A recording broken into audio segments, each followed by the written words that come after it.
Hello everyone, this is Michael Polisek, and this is going to be a full turn-by-turn Hotlap analysis of Road Atlanta in the iRacing Porsche Cayman GT4. This is the 2020 Season 4 build of the car, and the time I set was a 1 minute 25.297 on 68 degrees Fahrenheit track temp or 20 degrees Celsius track temp.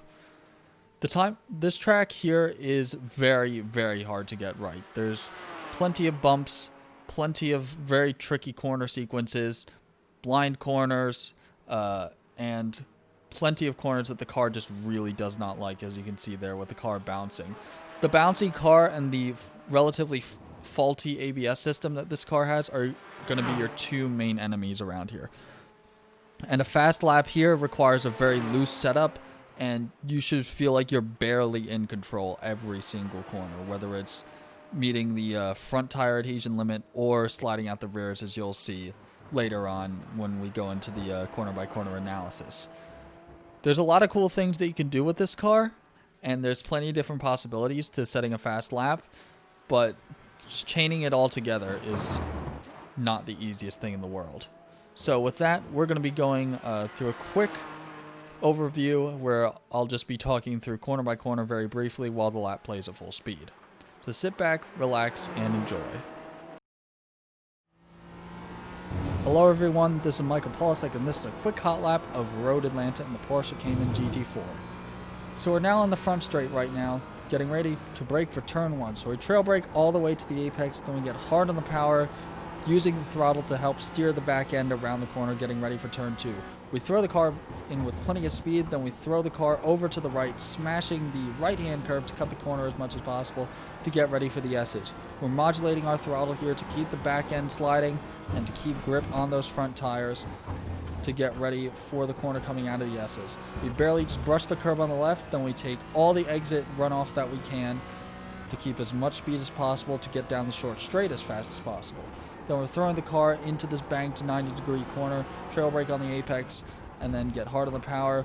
Once again, same thing through here, and we're getting hard on the power as early as possible. We're wheel spin limited through there, so we got to be really careful with how much steering lock we're giving it and how much throttle we're giving it. So we're heading down this back straight right now, and your exit from that 90-degree corner is going to be really crucial because it's either going to make or break an overtaking move, and plenty of moves are going to be seen heading into the chicane. So we brake before the 100-meter board, throw the car in with plenty of speed, trail brake to the apex, then we're giving it plenty of power, make sure not to take too much of that inside curb at the second part of the chicane, and now are flat out, minimum steering lock through this final corner, cross your fingers that the car won't drift wide, and you are across the line. And that is a lap of Road Atlanta in the Porsche Cayman GT4. So now that you've watched the quick hot lap, we're going to be going through each corner step by step. So we're going to be starting with turn 1. And turn 1 is probably one of the most difficult and one of the most important corners on the track. There's two things that you're kind of really fighting with. One of them is specific to lap 1, but the other is specific to every single lap, and that's the ABS system. I talked about in my Mosport video how basically whenever the ABS system activates, it A, kills your braking, so you have significantly longer braking distances, and B, and more importantly, it kills a lot of your turn-in and a lot of your front grip, because the ABS system's like, no, why are you trying to turn and brake at the same time? You know that you're going to automatically spin, and it pretty much just makes the car an ocean liner, effectively. The second one, which is only applicable on lap 1 when you have super cold tires, is that the car will like to auto spin the moment you turn the wheel on corner entry. It gets really bad once we get to the mid phase of the corner, and you'll normally auto spin if you're not careful, or if the car just doesn't like you on that particular day. Unfortunately, once the car really starts to let go, there's nothing you can do other than just try and make the spin happen faster. But yeah, as soon as you feel the rear end slip out, try and correct it. If not, you are pretty much dead. But we're going to be talking about how the car feels once the tires are warm. You really only get maybe about 2 to 3 good laps before the tires overheat, and then the car really starts falling off the pace. But turn 1 is especially difficult because of the faulty ABS system. So On corner entry, I normally try and brake between the end of this concrete wall and after the 100 board, as you can see here. Sometimes you can get away with braking a little bit later if you have like a really low ABS setting, or if you just have a setup that turns in really, really well. Then you want to trail brake pretty much all the way to the apex. Remember, use as little braking pressure as possible. But this corner also kind of throws a bit of a dilemma as well, because if you brake too little, you're not going to have enough weight transferred to the front of the car, and the car still won't turn in. So you do have to apply some amount of brake pressure. Once you feel the car turned in enough, even if you still have to apply loads of steering lock to get the car to complete the corner, get on the power as soon as possible. So as you can see, I get on the power like right before the apex, as you see here. And the apex I'm trying to clip is the tightest part of this curb. So you can see how the curb kind of has like a point here. That's what I'm trying to aim for, as you can see in the cockpit view. Like right here. And then I just naturally track out and unwind the steering lock once the car is successfully turned into the corner. You may have to use a bit of runoff on the left side here. If you do, don't worry about it. Just make sure that you're ready for turn 2. So there's not really much else to say other than try and carry as much speed as possible. Probably one of the biggest killers, once again, is the ABS system. And if you brake too late or too hard, you're probably going to see yourself sailing off into the weeds on the left here, completely missing the apex. And in the worst possible case, you'll have like the rear left wheel or something snatch onto this curb here, and you'll just automatically spin and die. So don't do that. Make sure to try and brake early enough. It may seem like you're braking super early here, but this is the best place to brake from what I've seen. Again, this also may vary based on your ABS settings or car setup or driving style. So this works for me and my car and my driving style and my setup, so I brake at about this point. I'm using ABS 7. Once again, it's a good trade-off between having a good supportive traction control and ESC setting, sacrificing a little bit of turn-in for that. So we're now going to be going through this corner at full speed, starting from the start-finish straight.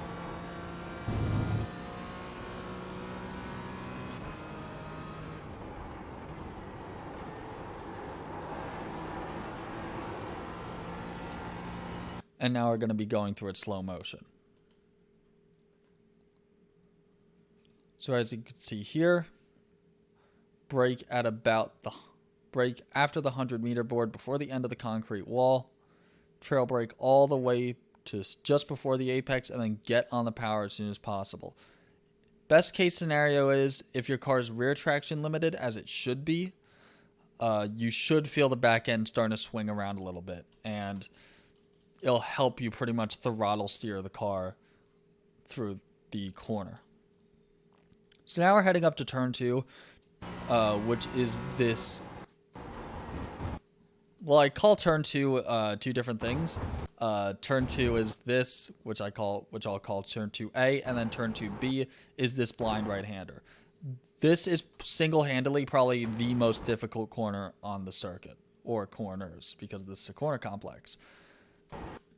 There's not really many hard set rules that I have for here. A lot of this is just kind of improv. So the main things I try and keep focus on are to carry a lot of speed when going up the hill. You need to have a lot of confidence in yourself and this car, which is a hard thing to do given that this is one of the hardest cars to drive on the iRacing service, at least on the roadside anyway. And you also need to make sure that you kind of hook up on this left curb here. And then you also need to make sure that you get away with as much cutting as possible for turn 2B.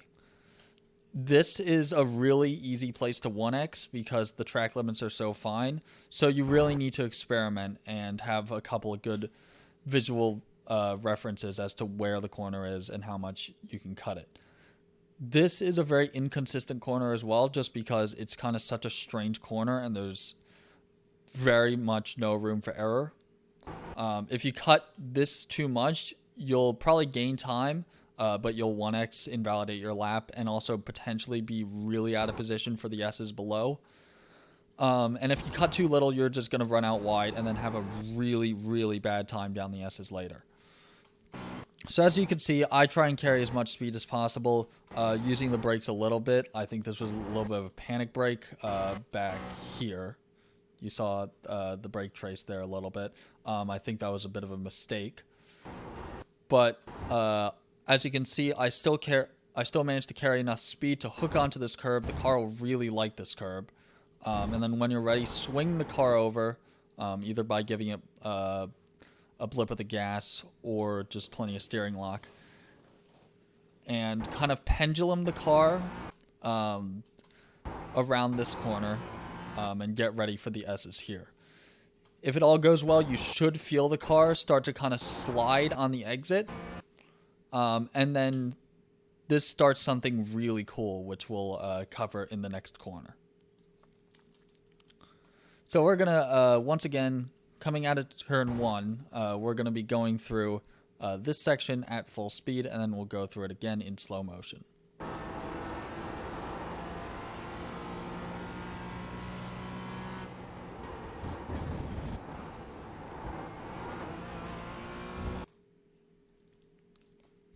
So once again, we're going to be going through this section again in slow motion, and I'll talk you through it. So as you can see, coming out of turn 1, preparing for turn 2, getting the car shifted over to the left, braking a little bit just to keep the weight on the front tires, then braking a lot to keep the weight on the front tires once again, and then getting on the power again. And fortunately, the car bounced very well that time, and it was well behaved. Sometimes the car will just pogo, and then you'll just end up in the weeds over here because the car really does not like bumps that well. And other times, the car will kind of just bottom out if you approach it at too shallow of an angle, like you go straight over the bump. Really, ideally, you want to be arcing the car over to the right as you are cutting this corner, because that will make the car the happiest, and it should allow the car, it should allow you the best chance of survival, because sometimes this car is very, very random on suspension, and you have to be exceptionally careful. So now we're going to be covering a much bigger part of the track, and these are the S's, as you can see here. The S's are very, very fun in most cars. Unfortunately, in this car does not like the S's whatsoever. Before we go on there, just an exterior view of reference points. You can see that I'm getting really, really close, sometimes even on this curb. You can ride this curb, just be careful not to like smash it at the beginning, otherwise you'll get a bunch of airtime. And you can see how fine I cut this corner as well. Any more than this and you'll probably 1x.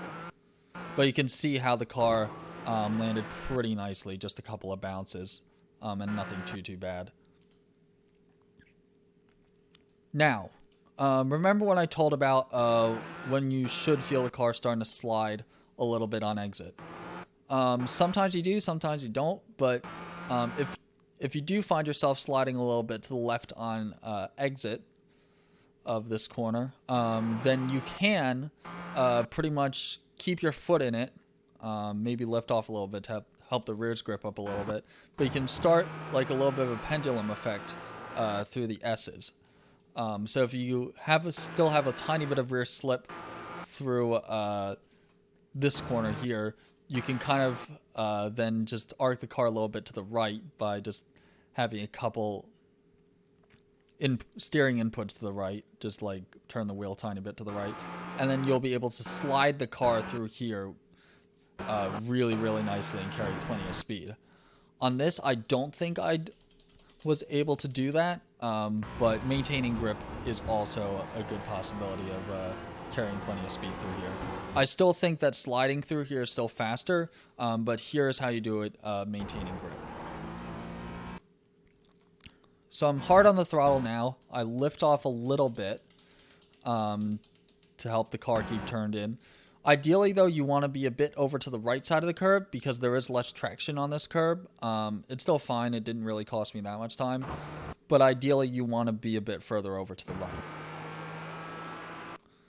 right. And really, you want to be set up about here.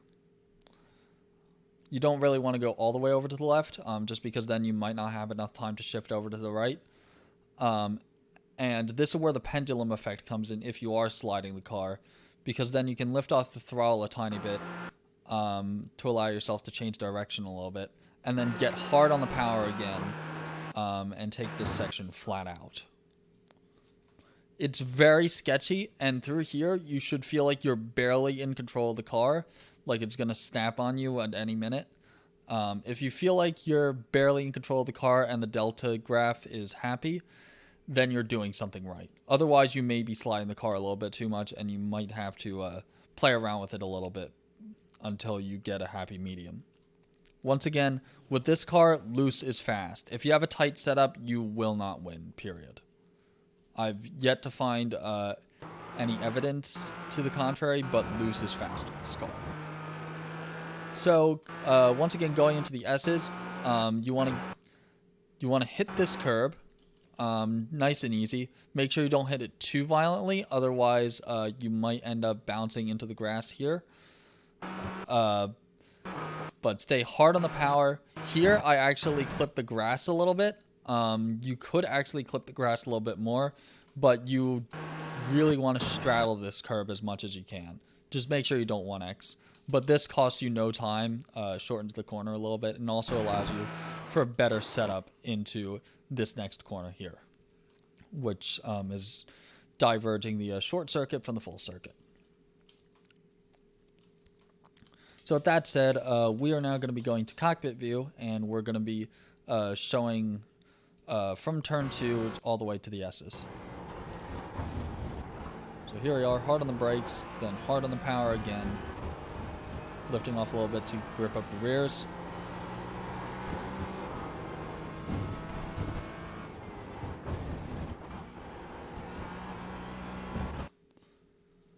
And now we'll go through it slow motion. So once again, we're trail braking to the apex of turn 2B. Then we're getting hard on the power once the car is settled out. Then we're lifting off to allow the car to be turned in, give some weight to the front tires.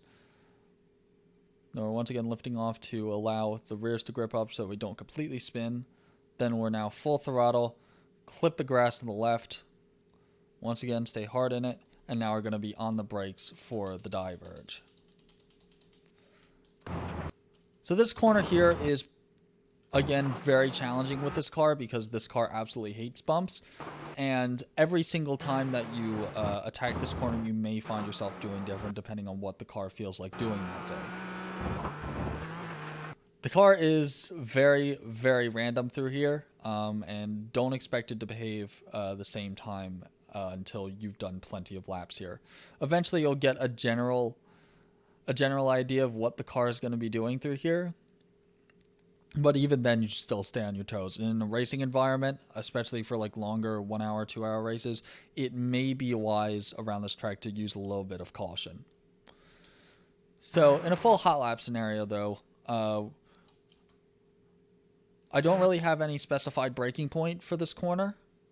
I pretty much just brake whenever it feels right. So I normally brake before this curb. So as you can see, I'm kind of like 75% of the way between the exit curb of the S's and the exit curb of this diverge corner here.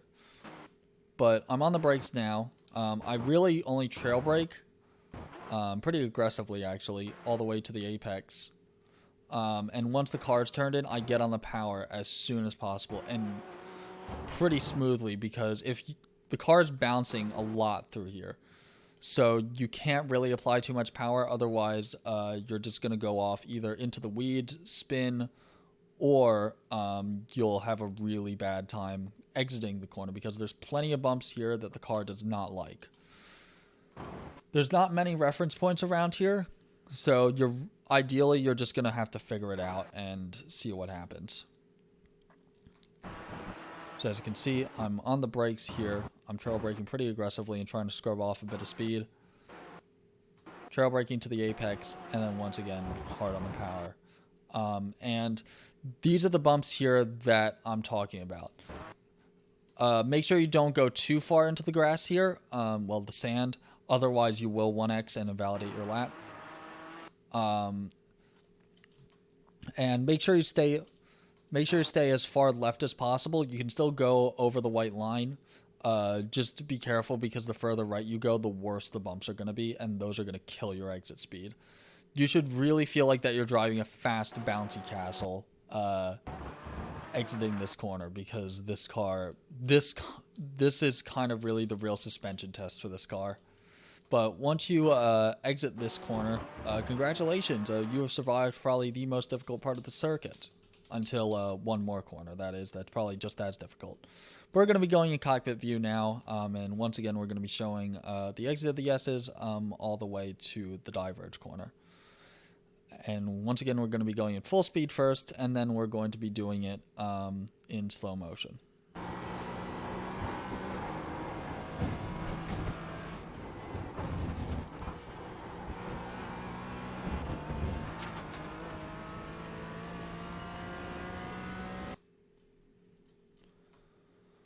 So now we're going to be going through it in slow motion. I'll talk you through the corner.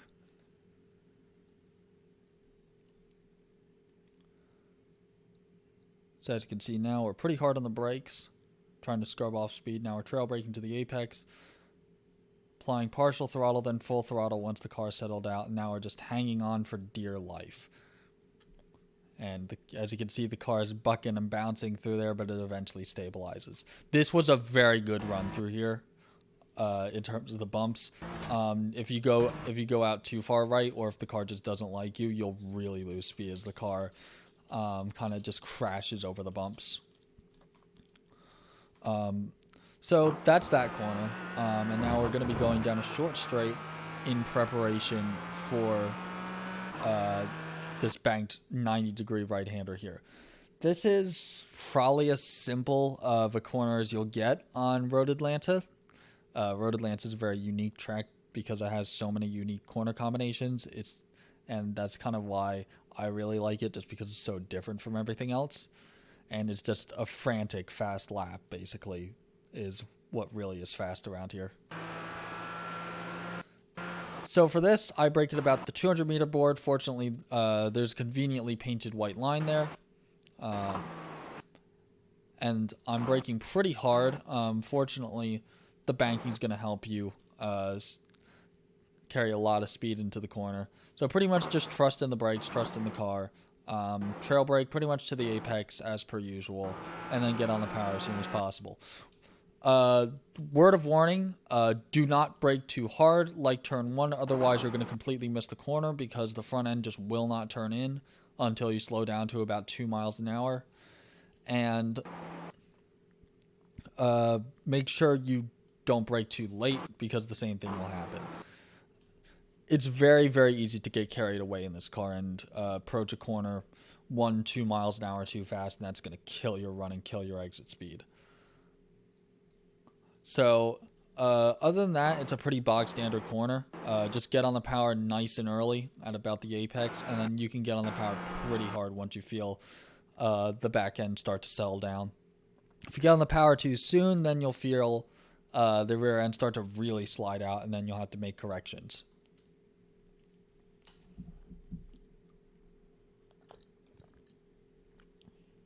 Had to go get a drink of water there. But we're going to be continuing on to the next corner, which is the corner before the very, very long back straight. This is a very important corner to nail, just because this is one of the few corners that the car is very much wheel spin limited. I'm not entirely sure why. It's just the nature of this corner. I'm not sure if there's a crest there or something like that makes the car really unhappy. But you need to be very, very careful through here on power application. So you really want to track out as far wide as you can. Once again, I'm going pretty much onto the curb. you do not want to have two wheels on this curb.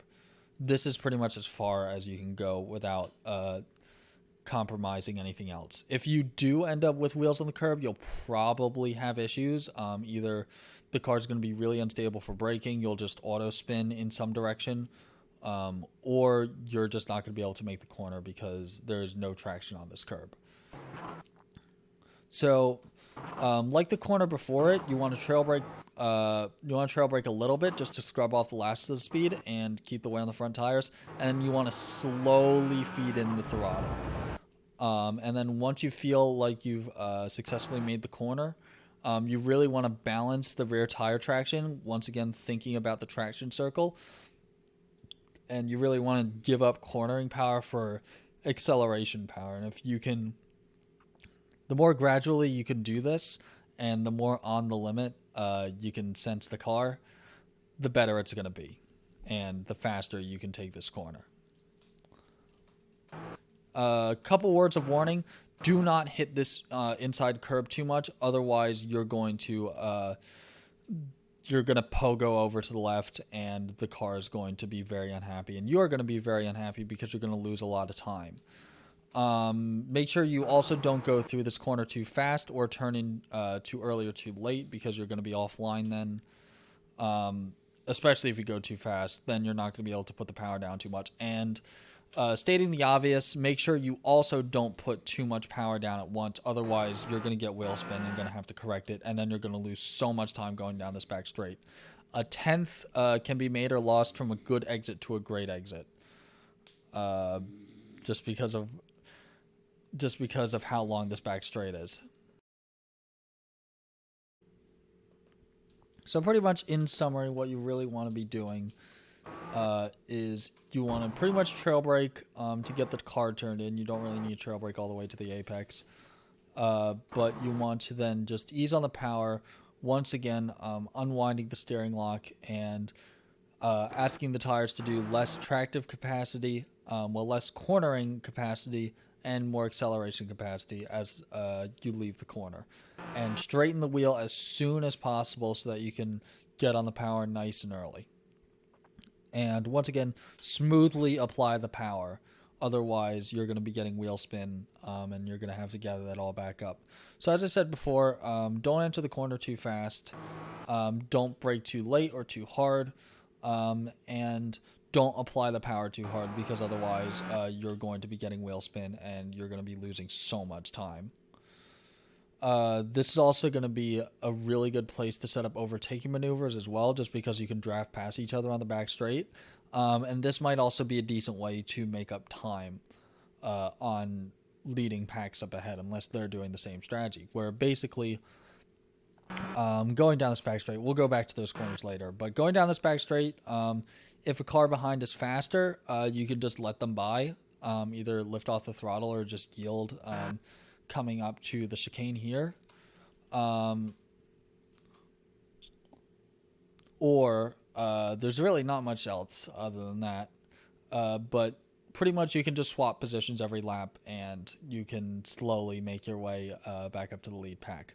Once again, if a car is consistently faster, don't attack them. Just pretty much just ride along, save fuel, and maybe you can jump them in the pits or something. But once again, with maybe 2 or 3 laps to go, or maybe even as short as 5 laps to go, you're eventually going to break these alliances and pretty much just focus only on yourself. So going back to these 2 corners, we're going to be viewing from the 90 right here on the entry all the way to the back straight.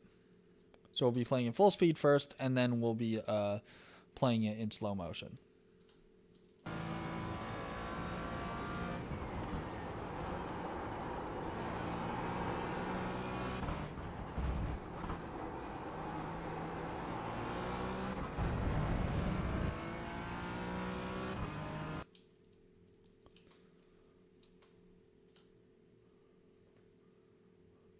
So as you can see here, brake at about the 200 meter board, trail brake pretty much to the apex, then get on the power nice and easy, throttle steer the car around. You should feel the rear end start to slip out a little bit. Then once again, get get on the brakes pretty hard, and then trail brake for only a tiny bit, then get on the apex. We'll get on the throttle, straighten the steering as early as possible for smooth and efficient power delivery. If all goes well, you should feel the traction control not really kick in, maybe a tiny bit. As you can see, the TC lights turning on through here. But it shouldn't bog you down, even with a relatively high ABS setting like 7. If you do feel the traction control really starting to kick in, then you've either applied the power way too early, way too quickly, or you probably had too much steering lock on the car when you applied that amount of power. And one other thing about shift points, as we're going to be going back to cockpit view here, you really want to be shifting at about 7,600 to 7,700 RPM. Unfortunately, I can't have my mouse cursor to show you because it's blocked by the replay screen. But ideally, you want to be shifting at about 7,600. If you shift too late, you'll bounce off the limiter, and then you're going to be losing a huge amount of time because you're just going to be losing time, not gaining speed. And that's really going to cost you maybe like a few hundreds here and there, but that's still a lot of time. But pretty much the later you can shift, the better, because this car has all its power at the top of the rev range. And that's especially important because this car doesn't have a huge amount of power, and you really need every single last bit of it that you can. Especially down this long back straight. Shifting here is crucial. So stick to the inside, pretty much ride that white line, and now we're going to be getting ready for probably one of the most difficult corners, which is this chicane here. So we're going to be going back to the entry here, and I brake before the 100-meter board. You can see here, I don't really have a set braking point here. It really is just a matter of feel and experimentation. Pretty much I brake about here. Again, there's no real landmarks here. I just kind of have a relative spacing between the white line and just my feel and experience of the car. But we brake pretty hard. Fortunately, the ABS doesn't really get much in the way through here. But then we trail brake pretty much all the way to the apex, and when I'm really turning in, that's when I really lift off the brakes to stop the overly intrusive ABS from working against me. The ABS is your enemy here, not your friend, as far as I'm aware. Because once again, it gets rid of all that precious front grip turn-in. Because once again, the ABS does not like you doing that. And once again, it's like, why are you doing this? I don't like you turning and braking at the same time. You know that's dangerous.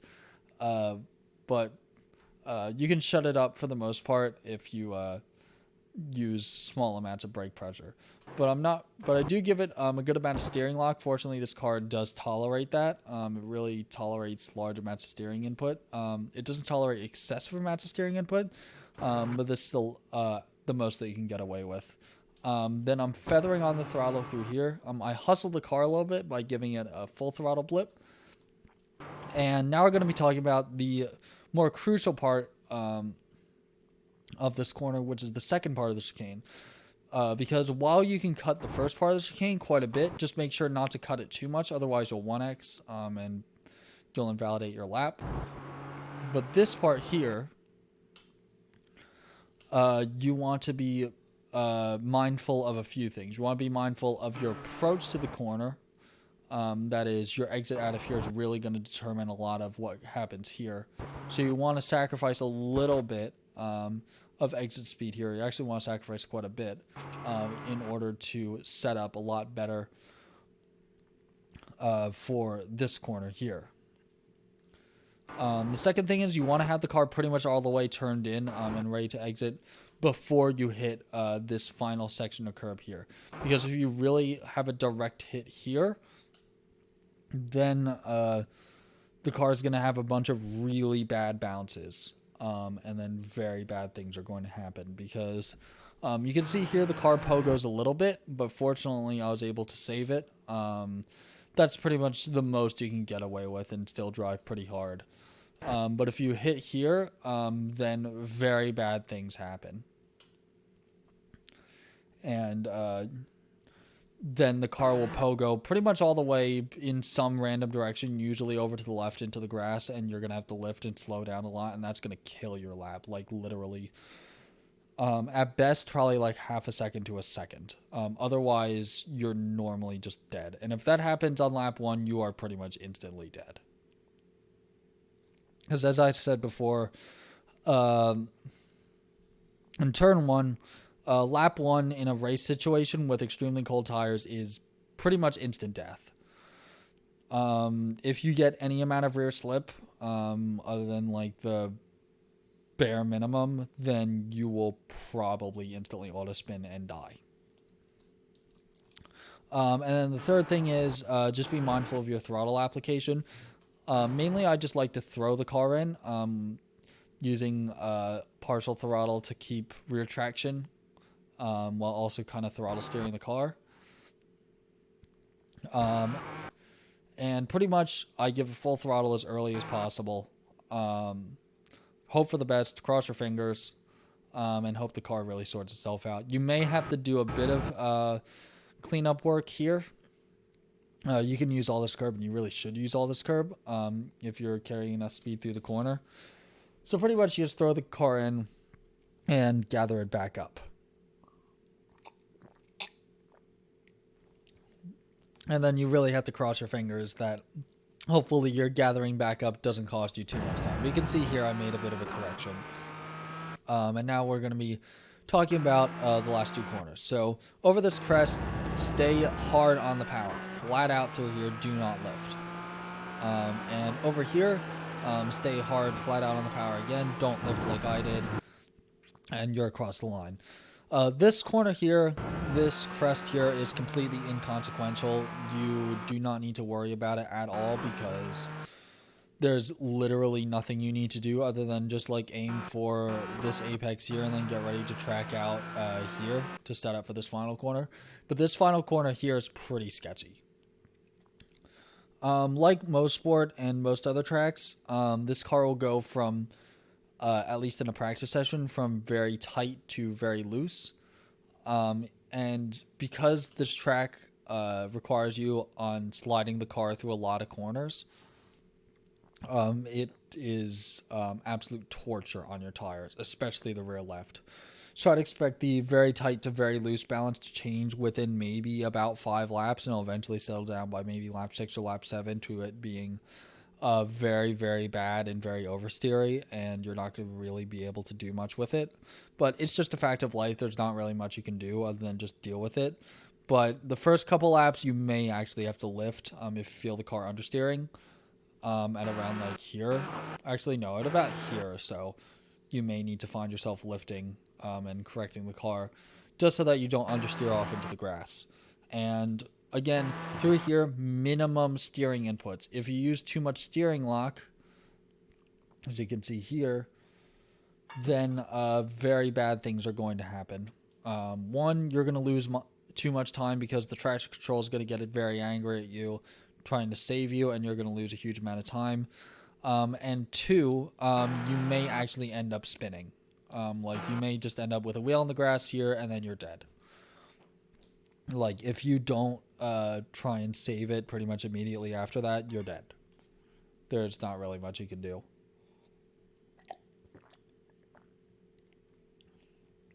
So with that, we're going to be going through the final chicane all the way up to the start-finish line. We'll be taking a look at it at full speed, and then we'll be taking a look at it in slow motion.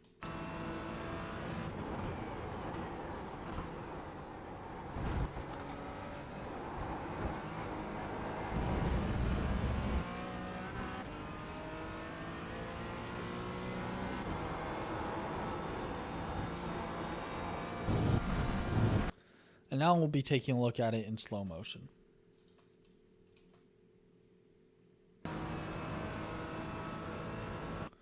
So as you can see here, braking before the 100-meter board, giving it lots and lots of brake, then trail braking as we get the car turned in, making sure the ABS doesn't get in our way.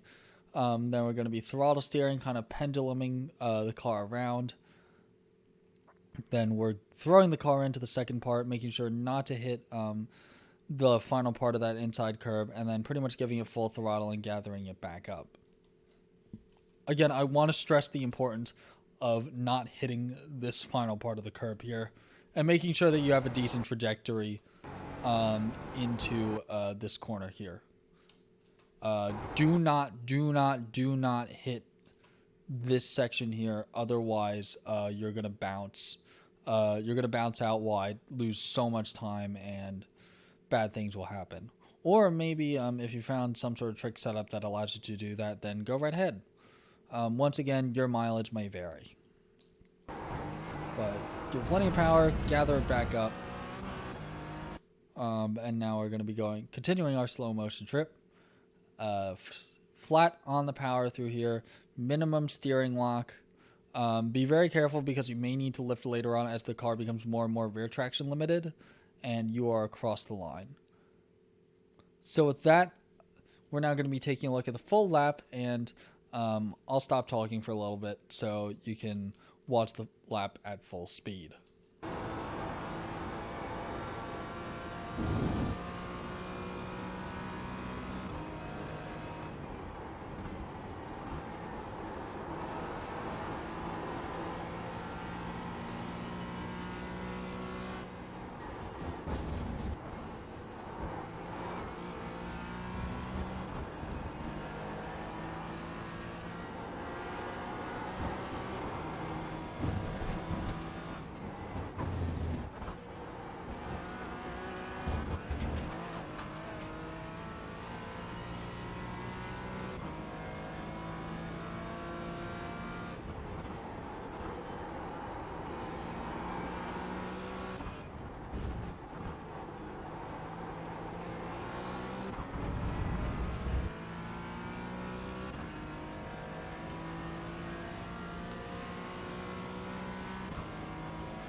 Using all those techniques and perfecting them, this time may have been improved to about maybe a 24.9 to a 24.7, given further refinement of these techniques. But overall, I think now we shall conclude with this video.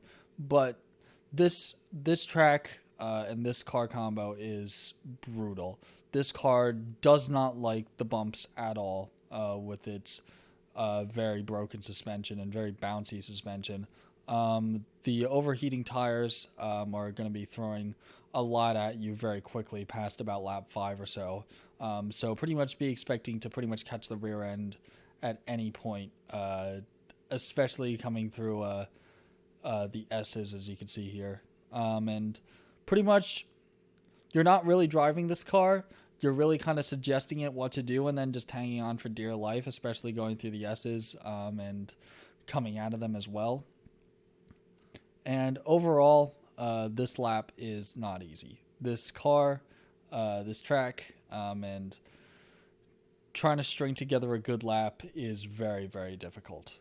But I hope that with these techniques, you'll be able to improve your lap time and eventually become very, very quick around here. A good lap around here should once again feel barely under control, but hopefully with these tips you'll be able to become more consistent, faster, and a better driver overall. So with that, thank you very much for watching, and once again, I'll see you next time.